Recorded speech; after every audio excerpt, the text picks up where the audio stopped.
举世瞩目的93阅兵圆满落下帷幕，这无疑是人类历史上最为震撼的一次阅兵盛典。此次阅兵之后，世界将迎来一段较长时间的和平与宁静。我们借由这场盛大阅兵，再度向世界彰显了强大实力，给那些对我们心怀不轨、虎视眈眈之人以当头棒喝。身为中国人，此刻的我们无不感到无比自豪。作为一名正经博主，我一向自诩对国内外军事装备了如指掌，但此次93阅兵着实彻底刷新了我的认知。众多前所未见的先进装备首次公开亮相，它们所蕴含的顶尖科技实力和前瞻战略思维，足以让任何企图挑衅的势力重新审视、谨慎掂量。这种无需言语的强大震慑力，正是我们维护和平的硬核底气。大家好，我是微笑。这期内容我将详细的介绍一下阅兵中最新的武器装备。在此次大阅兵中，我军一口气展示了4款协同作战无人机，而且都已达到实用化，这让外界极度震惊。因为首先提出协同作战无人机概念的美军，直到现在都还没能将其实用化，其项目仍然处于测试阶段，距离服役还遥遥无期。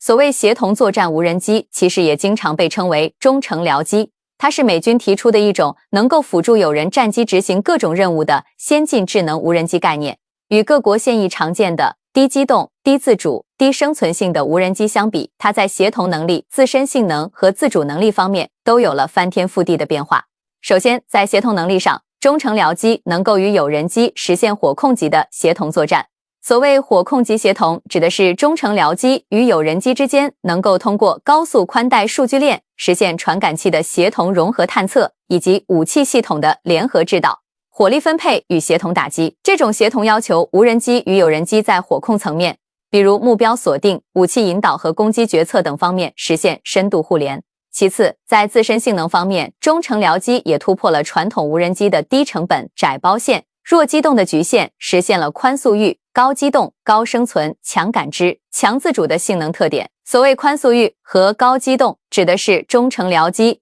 具有与新一代战斗机相同或者接近的速度能力和机动性，这样它才能跟得上第5代和第6代战斗机，从而协同作战。从阅兵画面可以看到，这次的4款中程僚机都采用了与新一代隐身战斗机类似的气动设计，同时也都使用了轻型战斗机级别的涡扇或者涡喷发动机，这样它们的速度、加速性和机动性才能跟上歼20、歼35和未来的6代机。而目前传统的无人机都是采用的适合低速长航时飞行的气动设计，同时也大多使用活塞和涡桨发动机，这样的动力和设计是没法跟随战斗机作战的。而高生存性则是指中程僚机普遍会通过气动控制隐身一体化设计来实现高机动和全向宽频隐身兼顾的目的，提升自身在穿透敌方强探测防御体系过程中的生存能力。可以看到，此次展示的4款中程僚机中有多款都采用了明显的隐身设计，对发动机喷口也都做了特别处理，同时也采用了与新一代战斗机类似的气动控制设计，也使得它们的机动性没有降低。所以在穿透敌方强防御体系、协同友人机作战时，能够有很好的隐蔽性和生存性。强感知则是指中程僚机能够适配分布式作战和马赛克战概念，具备多元异构传感器的融合能力，能够与友人战机或者其他传感器组成协同探测网来发现、跟踪和锁定敌人。而强自主则是指中程僚机，它不再是像传统无人机那样只能以远端遥控和简单指令来执行作战任务，而是通过引入人工智能技术，提升了它们的自主判断能力和决策控制能力。协同作战中的友人机飞行员只需进行宏观决策，并对无人机下达长周期意图指令和短周期目标指令，无人机就能够自主解读指令进行决策，并自主选择实施策略。此次展示的4款中程僚机在设计和细节上无不体现了宽速域、高机动、高生存、强感知、强自主的特点。它们也将与我军的歼20S 和下一代隐身战斗机组成搭档，协同作战。与它们相比，美军目前测试的 XQ58A 和 XQ67A 都仍然还处于验证机和原型机测试阶段，距离服役还为时尚早。同时，其气动设计也非常保守，没有采用无尾设计。而我军目前在这方面，无论是方案设计还是服役进度，都可以说是真正的遥遥领先。在央视的直播镜头中，无人机方阵中的多款无人僚机首次亮相，在引人注目的同时，也引发了大量讨论。无人机作为日益重要的军事航空兵器，其形态和作用伴随着军事需求和技术进步不断演进。近年来，在大国竞争的军事背景与人工智能技术进步的推动下，无人机加快主战化、智能化、协同化发展。与有人机协同作战的无人中程僚机已经成为了无人机进一步发展的共识。从央视的直播画面图像来看，画面中的这几款无人僚机，其中一款采用了类似国内 FH-97A 或美国 XQ-58A 的构型，保留了倾斜双垂尾，这样的设计具有良好的航向静稳定性，保障了视距内空战的能力。另外几款则是采用了第6代战斗机常见的小展弦比飞翼构型，这种构型的好处是具备宽屏、宽角域乃至全方位的高度隐身性能，同时具有优异的高速性能。相比前面提及的构型，此类构型才是真正面向纵深穿透、多维多层防御体系的作战场景的未来协同作战平台。既然如此，为什么中国的无人僚机不全部采用小展弦比飞翼构型，还要特地保留构型相较落后的倾斜双垂尾构型呢？这是因为视距内空战并未随着超视距空战的进一步发展而被淘汰，相反，视距内空战在随着 PL10、M9、X Block 2等具备先发射后锁定、大离轴角度发射、超高过载、焦平面阵列红外成像与全向攻击功能的格斗弹问世得到了进一步发展。先进格斗弹的问世使战斗机在攻击敌机时不再需要咬住对手的6点钟方向，但为了实现率先发射，对载机的机头快速指向能力提出了进一步要求，这就需要载机具备良好的航向稳定性。而我国新一代战斗机普遍采用了无垂尾的小展弦比飞翼构型，虽然6代机的任务场景更多聚焦于超视距空战，但随着对抗程度加深，难以避免陷入近乎1换1的视距内空战。这时就需要有无人机代替6代机进行视距内空战与近身缠斗。一方面是未来避免价格高昂的高端战机在视距内空战中有所损失，另一方面是使飞行员可以摆脱视距内空战的局面，让飞行员可以依托6代机这个具备高度态势感知的平台，成为空战中的决策者。除了无人僚机平台本身的性能之外，提高无人僚机的自主性也是当前的一个重要课题。未来的空战场景多变且复杂，随着平台本身的态势感知能力增强，飞行员不可避免将面临一个脑力消耗远大于体力消耗的局面，甚至可能出现单个飞行员无法完全处理平台信息的情况。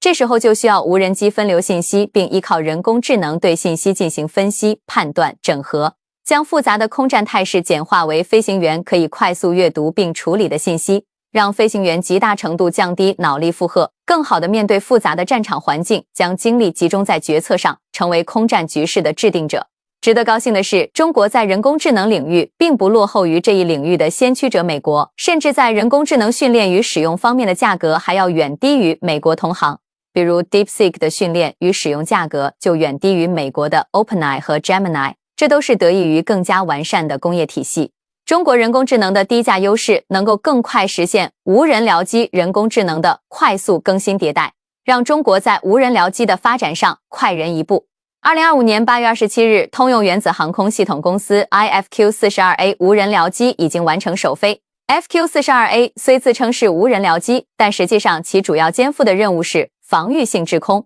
简单而言，就是单纯担任一个空中传感器与导弹运输机，暂时不具备与有人机协同作战的能力。实际上，无论是 FQ-42A 的平台性能还是项目进度，都难以支撑其与美军当前攻势制空的主力机型 F-35一同穿透敌方多层次防空体系，深入敌军纵深空域作战。根据93阅兵官方发言人的说法，本次阅兵所有装备均为现役装备，这意味着央视直播画面的所有无人僚机都已经量产并进入作战部队。而美军此前在93阅兵前夕亮相，FQ-42A 更像是一次不敢面对现实的挽尊行为。当前在无人僚机这一赛道上，中国作为后发者已经超越作为先发国家的美国，进入了无人僚机领域的自由王国。未来中国的无人僚机将朝着更加智能化、全面化的方向发展，甚至有朝一日无人僚机将取下僚机这一称谓，真正代替有人战斗机，能为中国空军的主力战机实现真正的无人空战。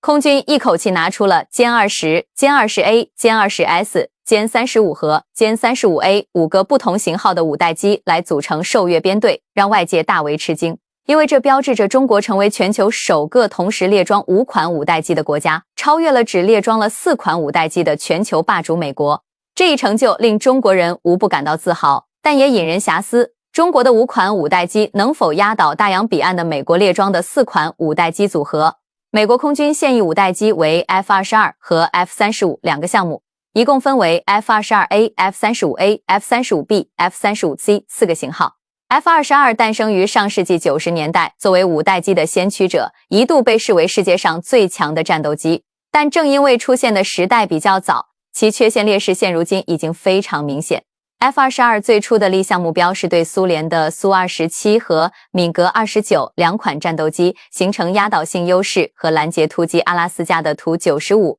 并未考虑长途奔袭与体系作战，因此 F-22 的作战半径只有短短的1100公里。体系化方面更是一塌糊涂。在2021年增量 3.2B 项目完成之前， F-22 甚至不具备与不同型号作战飞机数据互通的能力。即便是在增量 3.2B 项目以后， F-22 加装的也不过是最简单的 Link 16数据链。这种数据链传输速度慢，射频信号明显易截获，在实战中极易被敌方被动探测手段截获，导致自身信息暴露。对于 F-22 这样的隐身战斗机而言，反而成了负面减益效果。诞生年代较早时，光电也成为了 F-22 的一大软肋。F-22 缺乏 EOTs、EODAS、IRST 等光电探测手段，在现如今复杂的电磁环境与先进的电子战作战环境中， F-22 想要隐藏自身信息，雷达需要长期处于不开机状态。此时没有光电设备的加持， F-22 就是彻头彻尾的瞎子。这样的劣势注定了 F-22 已经不再适应现代空战。F-35 虽看上去型号众多，但都脱胎于海军陆战队的 F-35B， 天生就受到不同军种项目拉扯的桎梏，导致其上限十分有限。例如 F-35 一直饱受诟病的机腹鼓包，这些鼓包不仅会对隐身性能造成不利影响，还会降低机动性。造成这样的原因是海军陆战队要求 F-35 能够搭载2000磅空对地炸弹。除此之外， F-35B 的升力风扇也导致 F-35系列的油箱与弹仓空间被进一步挤压，造成了 F-35系列没有侧弹仓，以及即便是作战半径最远的 F-35C 也不过只有1100公里的作战半径的局面。机动性方面， F-35 一直以傻大黑粗著称，虽然其亚音速机动反常的不错，但先天不足的超音速性能还是不足以弥补其在超视距空战中的站位抢位缺陷。与超音速性能优异的 F-22 无法形成机种间配合，这一切令人不禁产生疑问：廉颇老矣，尚能犯否？歼20系列与歼35系列是中国最先进的战机，更是世界最先进的战斗机。它们都采用了最新的锡箔超材料技术，可以让自身的雷达反射截面积低至 0.001 甚至 0.0001 平方米。这样的数据远低于大洋彼岸的 F-22 与 F-35， 甚至令善于探测隐身目标的 E-2D 预警机都难以发现。得益于中国电子半导体技术的巨大进步，歼20与歼35系列采用了当前最先进的分布式综合模块化航电。这种架构的航电比 F-35 的综合模块化航电先进一代，更是比 F-22 的综合式航电先进2代。先进的氮化锑雷达赋予了歼20系列与歼35系列超越同时代其他5代机的雷达探测能力。EOTs、EODAS 等先进光电设备让歼20系列与歼35系列拥有不会被敌方截获的被动探测手段，保障了自身的隐身性能。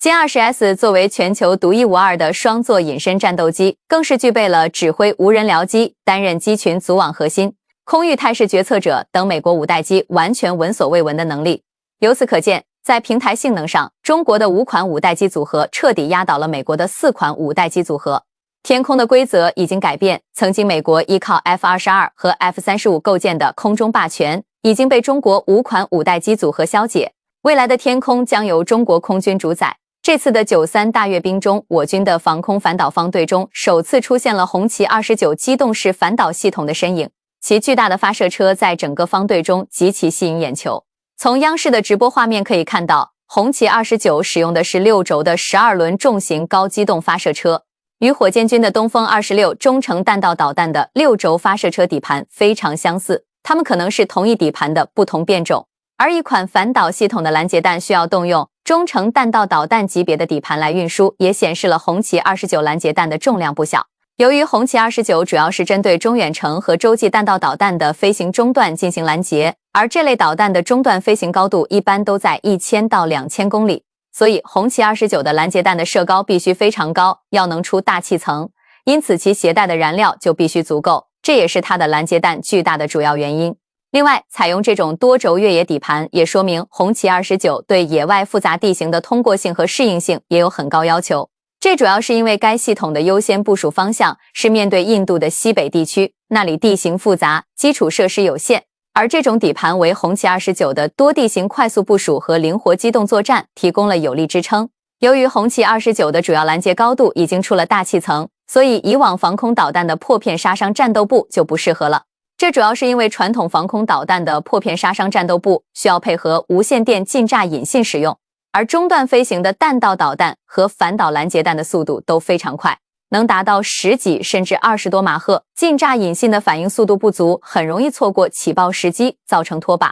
另外，大气层外是真空破片战斗部的破片会沿直线无限扩散，难以形成有效的杀伤密度。细小的破片也无法保证击穿采用了特殊材质的敌方导弹弹体外壳，所以红旗29的战斗部必然是 KKV 动能拦截战斗部。这种战斗部是依靠高速撞击来击毁目标的。计算表明，当 KKV 质量为 2.3 公斤，速度10千米每秒时，其动能相当于73公斤 TNT 爆炸释放的能量，是破片战斗部所需能量的100倍。这种高能量密度使 KKV 能以更小体积实现高效杀伤。例如，美国 GBI 拦截弹就只携带6到15公斤 KKV 即可摧毁洲际导弹。当然 ，KKV 能够精确地撞击目标，主要依靠的是高精度的制导系统，一般要达到 CM 级的制导精度才能确保撞击成功。目前国外成熟 KKV 大多采用红外成像制导，也有采用红外和雷达多模制导的。红旗29的 KKV 战斗部显然也有红外成像制导方式，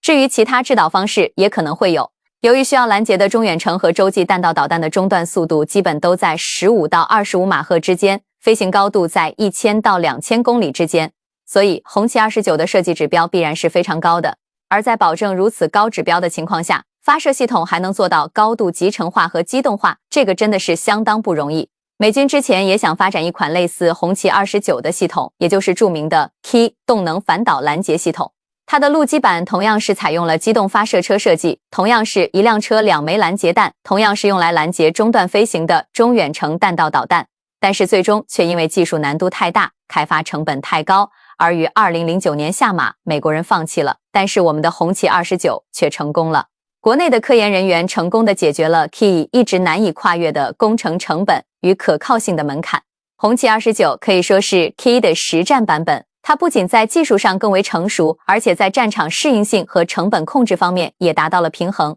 美国梦寐以求的机动部署中段反导能力，红旗29已经率先实现。可以说，红旗29反导系统的出现与服役是中国在反导领域取得的重大突破。它不仅在技术上实现了对国外先进反导系统的追赶与超越，更是中国维护国家安全、保障地区和平稳定的重要基石。在此次93大阅兵上，我军的反舰导弹家族中的新成员鹰击 18C 隐身反舰导弹首次对外公开，其棱角分明的外形极具辨识度，而其所在的方队更是大有文章。我军原来装备的鹰击18反舰导弹是以从俄罗斯引进的 3M54 亚超结合反舰导弹为基础发展的，它主要是由亚音速巡航运载体与超音速突防体两部分组成，其飞行中段是类似亚音速反舰导弹那样，以低空和超低空飞行为主，到了接近目标时，则会释放前部的超音速突防体，借助固体火箭发动机加速到超音速来突破敌舰的防空火力。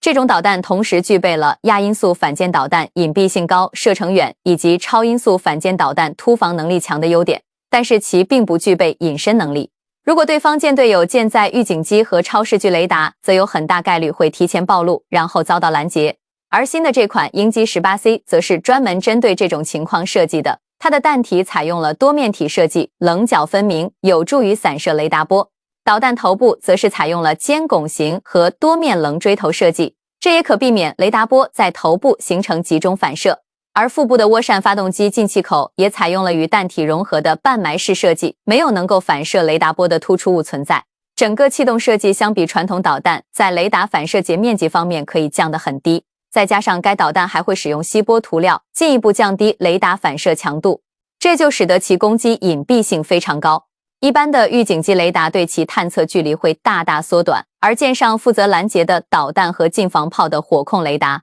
则很可能由于其正面雷达反射面积过小而锁不住它。所以，虽然鹰击 18C 不再采用亚超结合的突防体制，但是其超强的隐身能力还是让其突防性能并没有降低，敌舰难以提前发现，自然拦截起来也就不容易。而在制导方面，新的鹰击 18C 也不再采用鹰击18的主动雷达导引头了，它改为了红外成像导引头，而且很可能是和美军采用的挪威 ANSAM 隐身反舰导弹一样的双波段红外成像导引头。其核心器件是弹体头部棱锥形光学窗口内的凝视焦平面红外成像传感器阵列，它具有扫描市场宽和抗干扰能力强的优点。同时，在中段飞行的巡航段制导中，鹰击 18C 除了惯性制导外，还很可能会有北斗卫星修正能力和双向数据链配置，可以在中途通过数据链重新装定目标，打击灵活性非常高。另外，由于红外成像导引头对陆地目标也很容易成像和锁定，所以鹰击 18C 不仅可以执行反舰任务，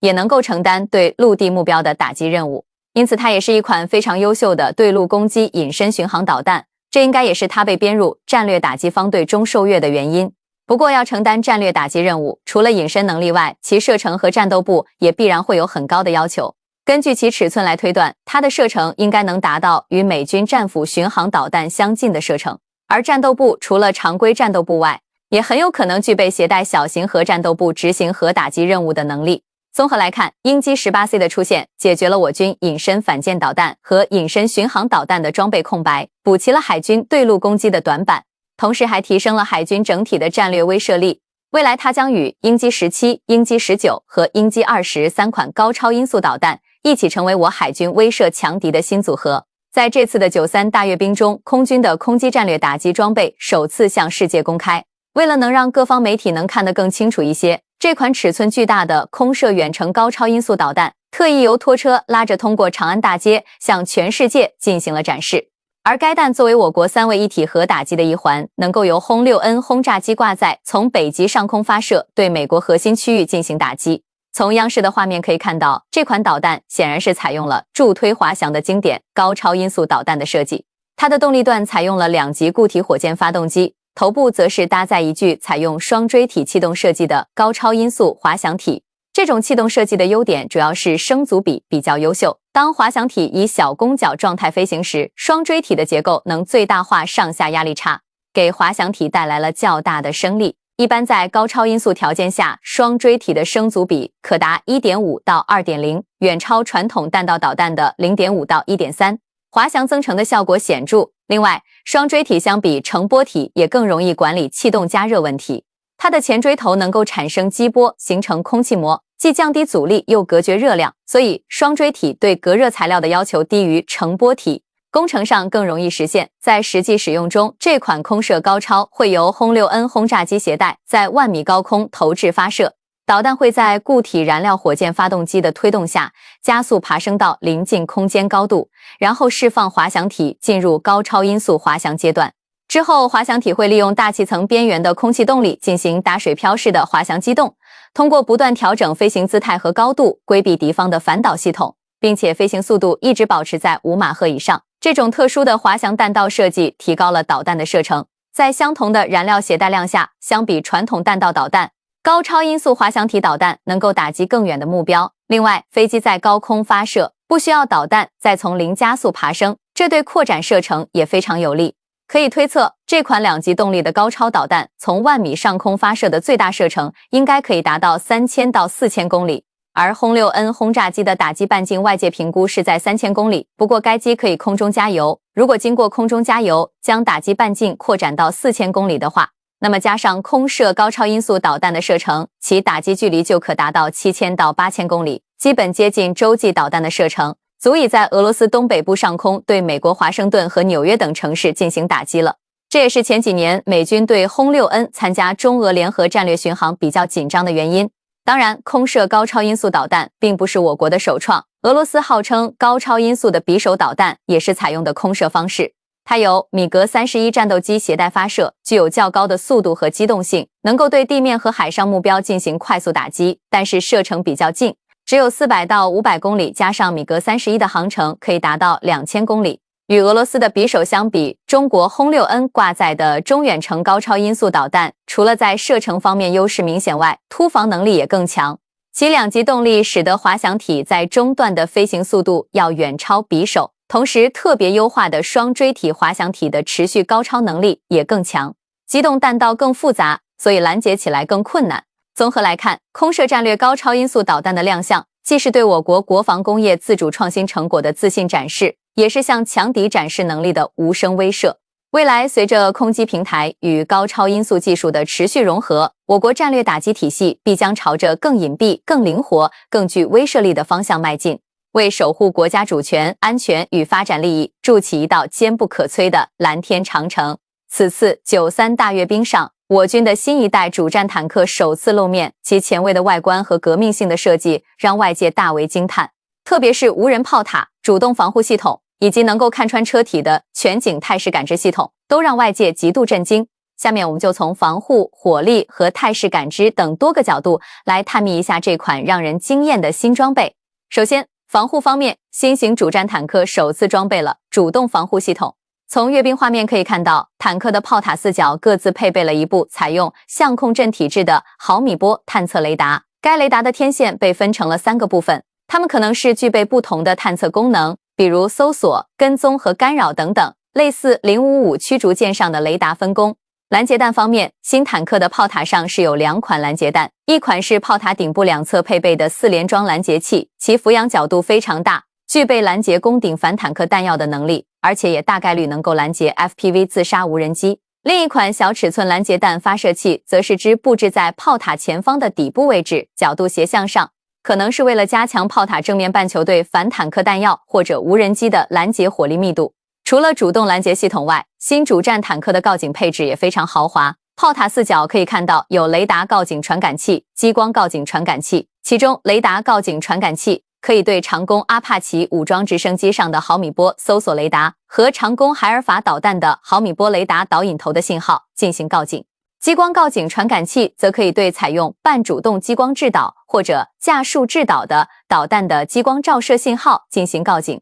接到告警后，坦克的主动防护系统能够迅速对来袭目标进行探测和拦截，同时炮塔顶部的烟雾弹发射器也能自动抛射干扰弹进行针对性干扰。火力方面，新主战坦克没有选择 99A 和 96A 等老坦克的125毫米滑膛炮，而是选择了更细的口径，大概率是新的105毫米滑膛炮。目前国外的主战坦克在主炮口径方面都是往更大方向探索，而我军在新主战坦克上却选择了更小的口径，这确实非常让人意外。这应该是从2方面评估考虑的结果。一方面是炮塔设计上，如果是继续使用125毫米滑膛炮的话，由于其使用的是分装炮弹，这会导致自动装弹机的尺寸更大，结构更复杂，可能不利于炮塔内部新设备和复合装甲的布置。同时，炮塔内的携弹量也需要减少。而105毫米滑膛炮使用整装弹，自动装弹机更加简单和紧凑，可以大大节省炮塔内部空间来给其他设备，